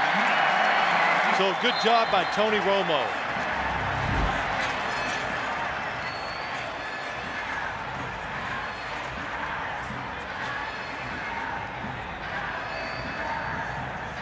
Bill Parcells, how many fourth down situations you think he's had to sit over there and suffer through in his career? How often did he call your number on a 4th and inches with the snake? Not many. And, you know, we just didn't do it because we had big running backs, especially when we had O.J. Anderson. My gosh, he was a pulling guard. He could hit a pile, move it forward. Go ahead and measure for it anyway. They have it by a full football. And you know, Jim, since I've been out of the NFL, back then it was easy to pick up those situations. Now it's become almost an art form. It's tough because the defensive linemen have learned how to go under and defend you so many different ways that you have to be a little creative. Owen so dangerous down in the red zone. He's lined up to the left. Decisive size advantage. He's going to go right instead. And it's Terry Glenn, who's been big on this drive with a now collection of 3 receptions. You know what they're doing, Jim? Watch Tony Romo. 1 step back and throw. It's not 3 steps where the defensive lineman can read it, the defensive backs. It's so quick that there's it enables him to get rid of the football, and the defensive back doesn't react to the wide receiver if he was taking the normal 3-step drop.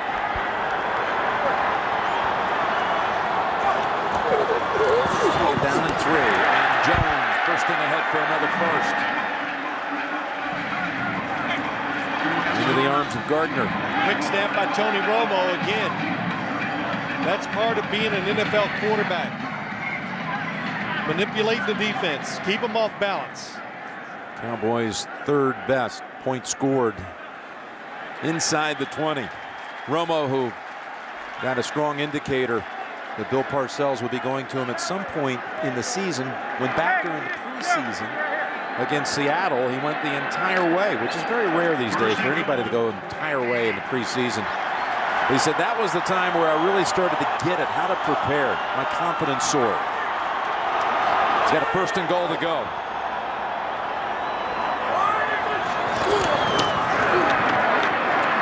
And nothing doing this time.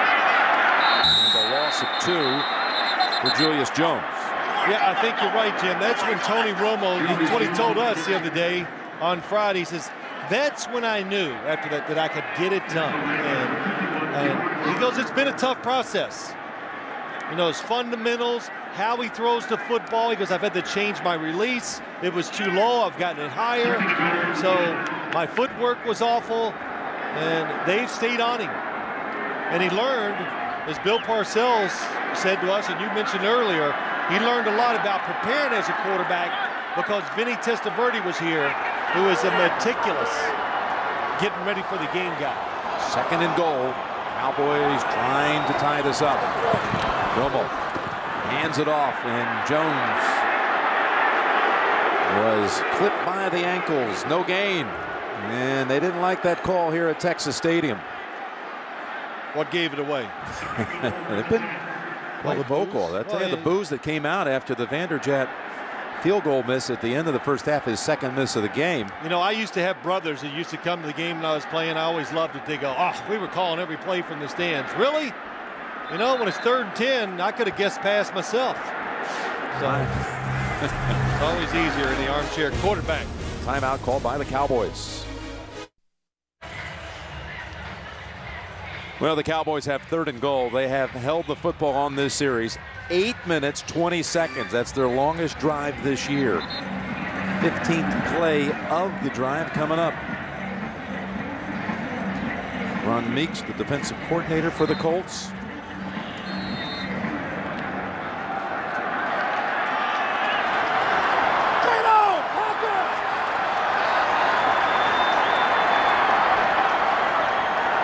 Cowboys load up that left side. Barber in the backfield.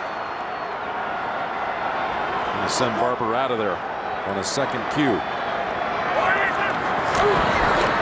Romo flings end zone, intercepted with a flag. Ball is intercepted by Bethea.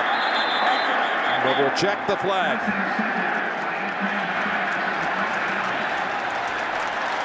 Probably on Jason David.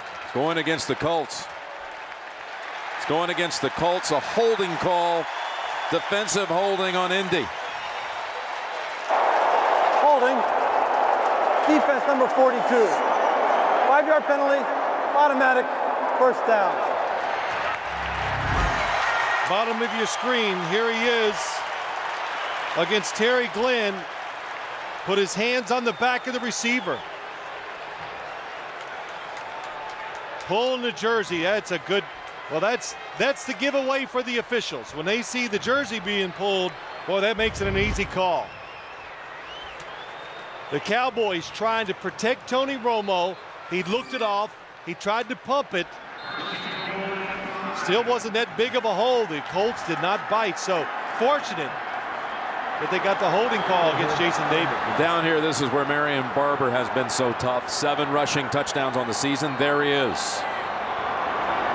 First and goal. Barber dancing outside and in for the touchdown.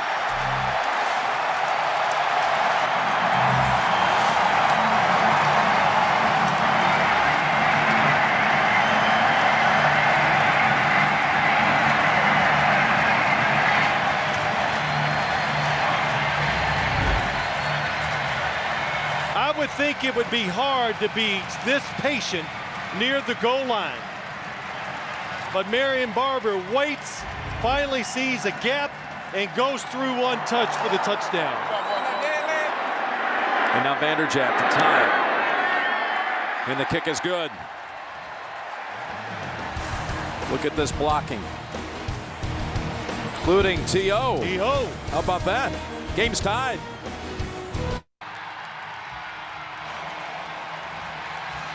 Well, the Colts are in another close one in the fourth quarter. Game tied, in fact. And wouldn't it be something if Vanderjagt, it came down to one of his kicks at the very end against his old team. Wilkins running it from the 5. And almost able to get into a full sprint until he's met at the 31 by Fowler.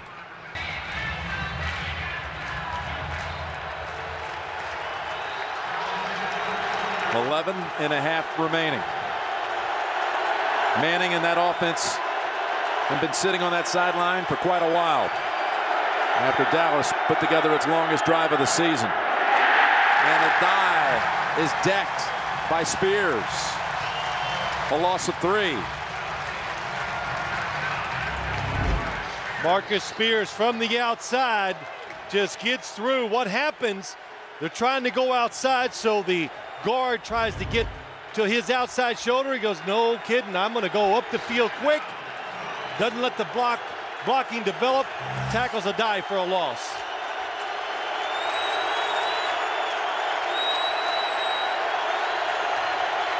Second down and 13. With Clark in a slot to the right. With the blitz coming, Manning unloads in time to Reggie Wayne, and it'll be 3rd and 2. That was Al Singleton taking off, and Manning felt him bearing down on him. Yeah, it's just an outside linebacker who comes late, but the timing is not good, and it allows Peyton Manning enough time just to slide to his left and make a perfect throw. Singleton seeing a lot of action with Greg Ellis lost for the season. That was a huge loss last week. Well, anytime you lose your best pass rusher, that's going to affect your defense. But the Cowboys have pressured Manning well today. 3rd down and 2. Fake to Rhodes. Manning fires downfield. Clark, and almost picked by Newman. And then off the rebound, Clark had a play at it as well. Incomplete, and the Colts will kick it away. I think Terrence Newman is going to get it. But Roy Williams, playing safety, comes flying over and might knock him off. Yep, Roy Williams does knock it out of Terrence Newman's hands. Nice job. He gets both hands around it.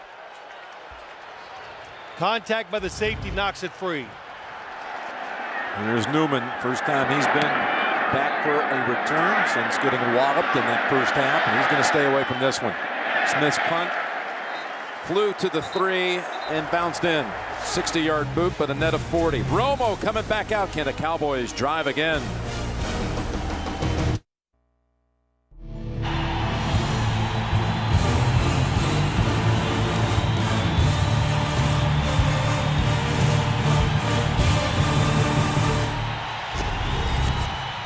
Indianapolis trying to keep the perfect season intact at 9-0. Cowboys trying to get to 6-4 and stop this alternating wins and losses that covered now the last 2 months or 7 weeks of the season.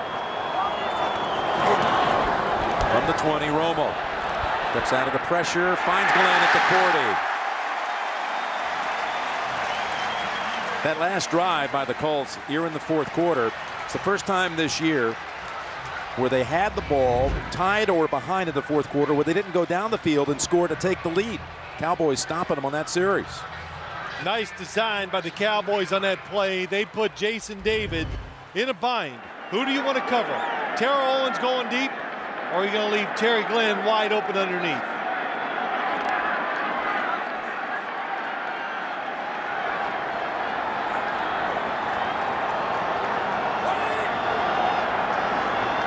First down at the 40.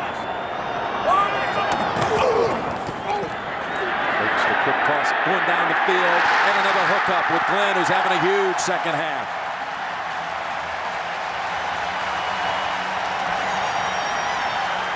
With Harper and Jackson trying to defend, that goes for 33 yards. Well, it's a little pump and go by Tony Romo to Terry Glenn. Why does it work?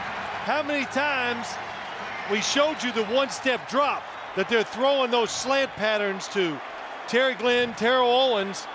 So the defenders, they've seen it enough. Nick Harper says, I know that play. And when he makes the effort to break it up, Terry Glenn goes up the field. 71 yards in this half for Glenn. Back to Jones, who hurdles ahead for 9.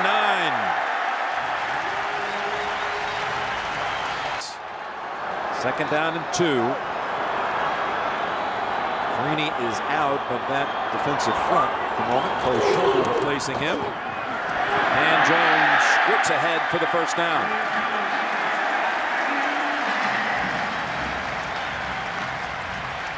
Jim, I talked about it. When you get a little tired, sometimes your discipline goes away too. And if you're not disciplined on defense in the National Football League, it creates a running lane for running backs. And right now, the Dallas Cowboys, they're finding some running lanes against this defense. Julius Jones with 53 yards in this half. 80 for the game, and another handle. And he'll surrender a yard. Rob Morris stepping up to make the hit. Well, that was just attack the line of scrimmage by the Colts defense. Statistically, they're having a rough year, but one of the things I notice when I watch them is that they are willing to be aggressive, more aggressive, covering guys outside, charging the line of scrimmage, trying to give you negative plays to get you in a situation where you've got to throw it, and then look out. Dwight Freeney, Robert Mathis, good pass rushers. Second and 11. Freeney back out there. Mathis had set down the last play, but he returns. The 2 defensive ends. Pass play coming over to Jones. Jones inside the 10 to the 5 and driving. And do they give it to him? They say he's down inches shy of the goal line. Would have been Jones' first touchdown at Texas Stadium since '04. What execution by the Dallas Cowboys. Tony Romo just has time to get it away because Dwight Freeney wants the blocks. The kickback block, the kick outside. Boy, do you think he got in? Let's see. Nope. No. Right. Accurate call. Andre Gerard, Kyle Kozar. Kozar got a nice block. Yep. And back comes Barber. See if he quick snaps again. It's to goal. It's Barber. And Barber is in for the touchdown, and the Cowboys have the lead.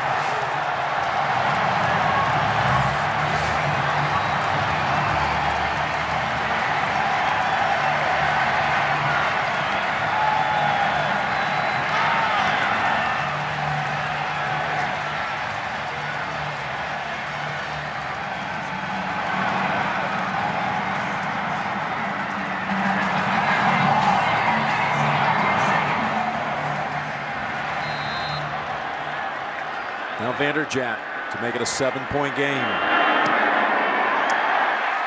And it's good. Barber with 2 rushing touchdowns in this half. 14 unanswered by the Cowboys for the lead. Well, the Cowboys have kept the football 12 and a half of the last 14 minutes of this game. Scoring 2 touchdowns to take the lead. Vanderjagt, the kick traveling to the 9. It's Terrence Wilkins, work in the middle. And he's just across the 30.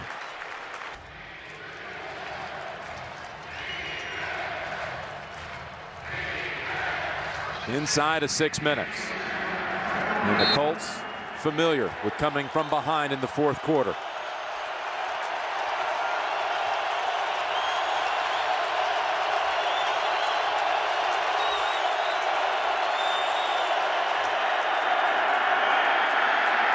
Take to Rhodes, toss to Rhodes, and beautifully defended by Brady James.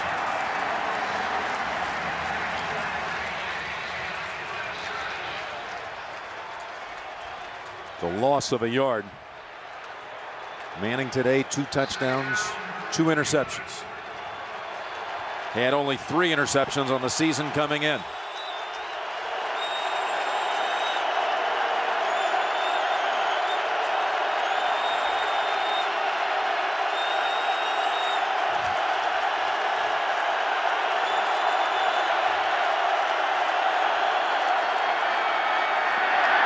Pressure coming in, pass, snared out of the air. Look at Wayne spin away and pick up the first. Got away from Anthony Henry for 16 yards. He's double covered on the outside. Peyton Manning throws it in a nice position where he's going to give his guy, Reggie Wayne, a chance to catch it, and he attacks the football, snatches it out of the air, and he gets a couple extra yards. Henry shaken up earlier in this half, but returning and yielding that catch and the first down. They'll dive back in. They fake to him. They're going long. And the catch is made. That's the first play for over 25 yards by the Colts offense in 155 snaps. It goes for 38. Well, this time it's Marvin Harrison did it. You saw the move off the line of scrimmage. He went fake to the outside, and then when he came inside, it catches Terrence Newman off guard, and also Roy Williams, who should have been over the top, helping out. Too late getting there. Inside the 20.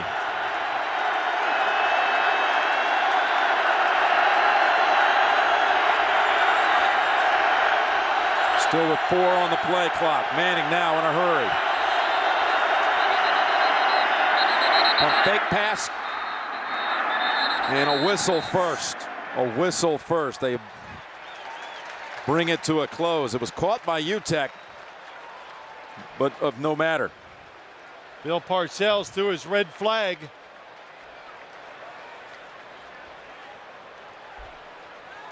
Boy, the red challenge flag. Before the next snap, Dallas is challenging and ruling on the field of the completed pass. Boy, even if he doesn't win the challenge, the red flag paid off. UTEP was able to grab that one, and the defenders, everyone's still playing it out as though they had not heard the whistle, ruling it dead.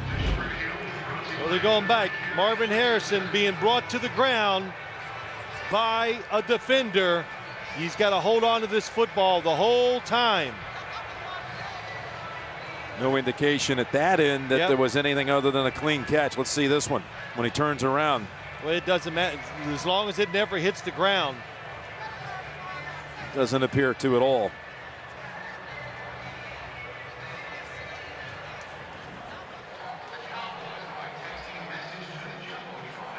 No, it does not look like a winning challenge on the way. Yeah, and that could be a calculated move by Bill Parcells. That's where he was hoping for. Did it hit the ground there, Jim? But it does not look like it. And it's not a bad spot, even if you don't win it. So you waste the timeout, you break the momentum of the Indianapolis Colts offense, and you let your defense rest up. It's not the first time that Bill Parcells has had to think a time or two about something involving Marvin Harrison when he was the coach of the Patriots. Oh, that's back right. in 1996. He brought Harrison in to Foxborough, took a look at him, and thought for a long time about drafting him. They had the 7th overall pick in that draft, and what a prolific draft it was for receivers. He ended up taking Terry Glenn. Harrison went 19th to the Colts. After reviewing the play, the ruling on the field stands, and Dallas is charged with first timeout. Jim Nantz and Phil Simms here at Texas Stadium. I'd like to welcome those of you who have just joined us here. Peyton Manning and the Colts trying to drive to tie this game inside of 4 minutes remaining. So first down from the 16. Cowboys lose a timeout, losing the challenge. They have 1 timeout remaining. Colts have all 3. The swing pass, it's a dive.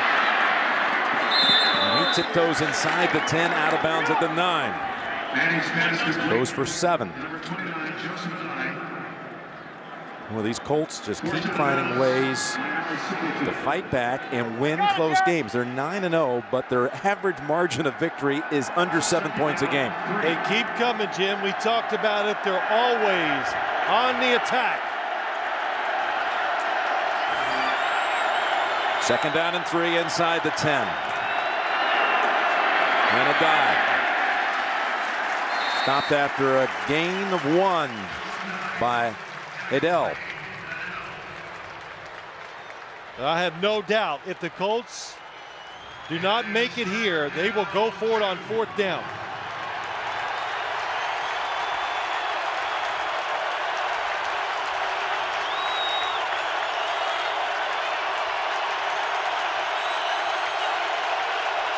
Third and 2 to go.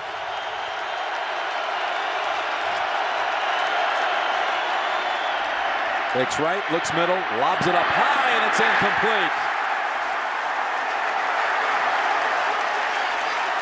Looking for Ben Utek with Roy Williams back on defense. Terrence Newman is the one that makes it happen. He stops the double move to the right side. The outlet receiver is Ben Utek down the middle.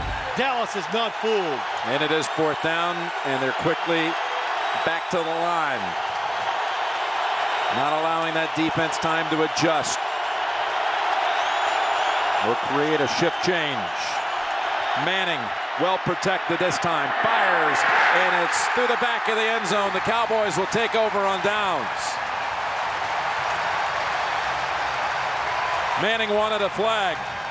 Well, if you're Peyton Manning, there was contact in the end zone. But the 2 receivers he is looking at to his left, they are both covered.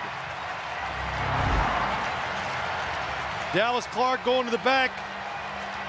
Reggie Wayne coming underneath. The contact, did it happen before he let it go? Maybe so. Reggie Wayne coming short. Dallas Clark in the back.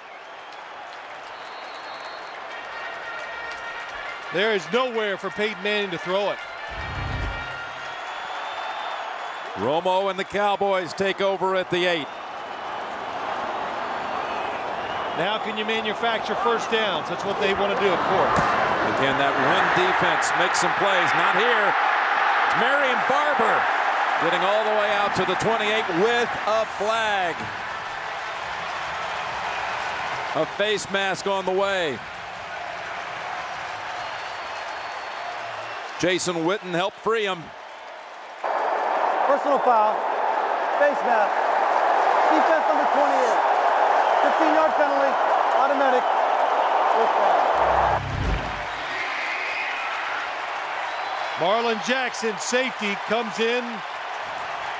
Actually, each of them are grabbing the face mask, but what that does, immediately it turns field position completely around for the Dallas Cowboys. They go from the 8 to the 43.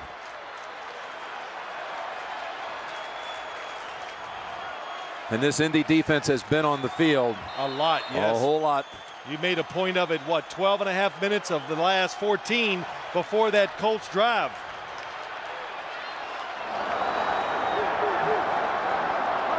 Doing Peyton Manning. Tony Romo, 17 of 21. After a rough start, he has been nothing short of magnificent in the second half. He's still staying with Barber instead of Jones. Play action, and Romo lobs it up high, and it's caught by Fasano, the rookie tight end from Notre Dame. What a play by Tony Romo. He makes the fake, and he is full sprinting after he makes it because he knows Dwight Freeney is coming behind him. And Anthony Fasano doesn't panic. I thought it was going to be an overthrow at first, but he keeps his arms down and runs through the football and makes a tough catch. 22 yards for the rookie, his longest catch of the season.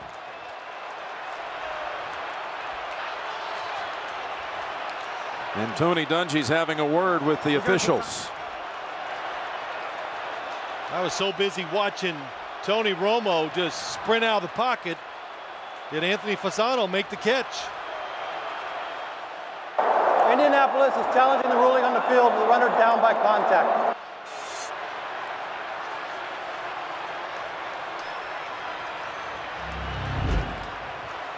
Well, this could be interesting. He catches it. There's a touch. He is down by contact because what they're saying, Anthony Fasano gets up, lays the football on the ground, and the Colts pick it up. There's contact as he's going down to the ground. And it's Harper.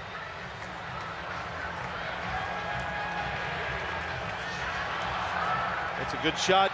You said it, Jim. Nick Harper definitely touches him on the way down. Well, that is going. Fasano, he hits the turf. Well, what are they really challenging here? Just the spot.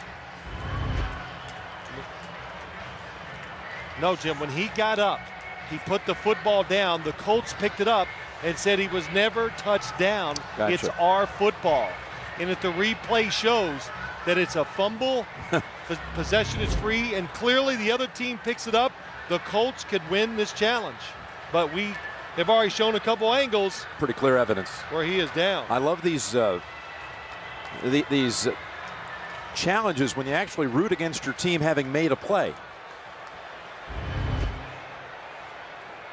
So Harper touched him on the way down, but Manning's ready to go just in case with the helmet. You know, one thing about, while we have a little moment here during the challenge, is Indy attempts to keep the undefeated season going. Even Peyton Manning said it had been a quiet season for us. You know, close games, pulling out these wins, but with Chicago running with them step for step until a couple of weeks ago, by and large, it had felt like a quiet season for this team. Certainly the talk. The play. The runner was down by contact. The ruling on the field stands. Indianapolis charged for first. Timeout. All the talk started to pick up the past 2 weeks after the Bears lost about can they do this undefeated season thing again. And there he is. Anthony Fasano throws the football down. You see Jason David went over to pick it up. And that's what the Colts were challenging. So the Cowboys will have it at the 36 with 2:20 to go. You're right when you talk about the Colts, Jim. They downplay everything. The unbeaten record. They keep it low key. They don't do a lot of interviews. They focus on what they're trying to do. It's just one of the many, many reasons why they've had such great regular seasons the last 2 years. Barber. And Barber stacked up after about a 3-yard gain. But we talked to Dungy last night about what was his approach be. You know, if they get into December still undefeated. It's still about the division of the conference, the big picture. It's not about undefeated. Don't worry. Well, the Colts last year were the last team to lose. And you look the last 6 years, these teams that got off to the greatest starts, none of them won the Super Bowl. Well, a 100-yard race. They don't declare a winner after 40, right? That's right. One thing about that challenge, and it did cost the Colts, of course, a timeout. They have one left. Yep, but it's okay. It cost them a timeout. It stopped the clock.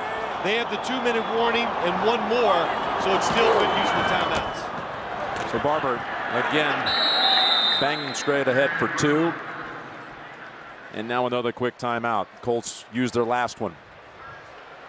But Dungy's saying, when we asked him, would your strategy change this year if you got to the point like it did last year? You had basically everything tied up by the time you went against San Diego in mid-December. And he said, not really. We're not into building false goals around here. And it's just not an enticement for our guys. For us, it's going to be about the playoffs. And, when I've mentioned that to a few people, they go, you're kidding. It's such a fine line. If they played everybody last year to go for the undefeated season, they lose in the first round of the playoffs, well, you should have rested your players. Tom Moore, offensive coordinator for the Indianapolis Colts, he said it best. After the fact, we're all geniuses. And it's the ultimate armchair quarterback question or decision. The Colts convinced they know how to operate their team. I think they've shown us they're pretty good at it, and you got to trust them with their judgment. Cowboys have brought in Patrick Creighton as a third receiver. The big third down play on the way. First down here would all but close it out. Plus they've got Barber lined up here at the bottom of your screen. 5 wide receivers. Would they try a quarterback draw from this situation? Romo throws and the catch. Good for the first down. Glenn just across the necessary yardage. And we reach the 2-minute warnings, and the Colts cannot stop it again. Terry Glenn picks up the first. Cowboys can just take a knee now. And this, for Bill Parcells, is one of these. He talked about getting over the hump. The breakthrough win, if you will, that he's desired now in his 4th year with this program. Now, they've got to come back in 4 days and play again on Thanksgiving against Tampa. But this is a monumental step for what Parcells is trying to achieve here in Dallas. Yeah, he's trying to get on a run. That's what it is. Separate a little bit. Now this makes them 6-4.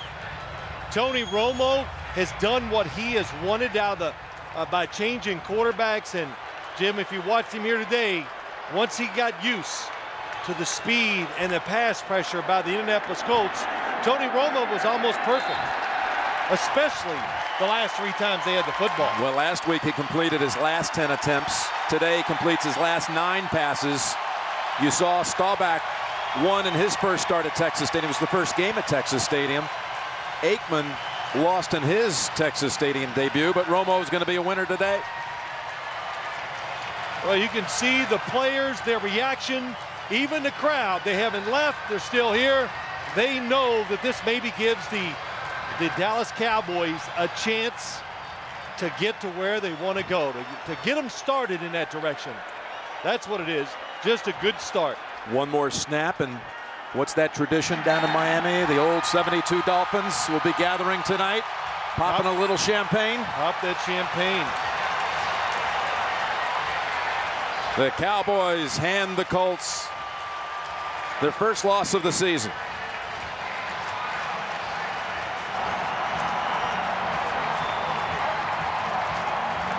Manning and Romo, they were 1-2 in the quarterback ratings coming in, and Romo's was higher today.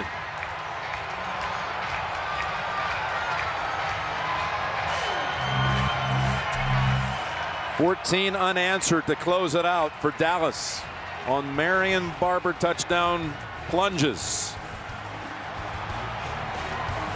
For Phil Simms, this is Jim Nantz saying so long from Texas Stadium.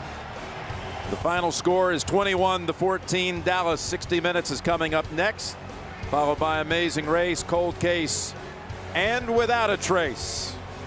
Well, it was hard hitting from the start. Cowboys get an interception run back. A couple of major drives in the late going. They beat Indy today. This has been a presentation of CBS Sports, home of Super Bowl 41. We'll see you Thanksgiving Day from Detroit.